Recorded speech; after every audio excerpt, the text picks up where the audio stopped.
अरशद रियाज, chairman प्रतिनिधि नगर पंचायत कोपागंज। तमाम अहले वतन को ईद उल अज़हा की अपनी तरफ से,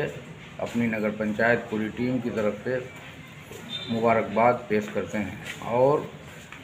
ख़ुसूसन हमारे शहर के कोपागंज के लोगों को ये मैसेज देना चाहते हैं आपके चैनल के माध्यम से कि ईद उल अज़हा के मौके पर कुर्बानी के बाद जो भी फजला निकल रहे हैं उसको नगर पंचायत की तरफ से गड्ढे खोदे गए हैं, उसमें वो डालें ताकि उसकी बेहुरमती ना हो और किसी राहगीर को, आने जाने वाले लोगों को तकलीफ़ ना हो। और पानी के लिए भी हम कहेंगे कि बिला वजह उसका नुकसान न करें। समरसेबुल का पानी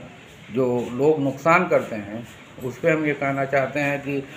जितने में काम चले उतने में चलाएं, बेजा पानी इस्तेमाल करना ठीक नहीं है।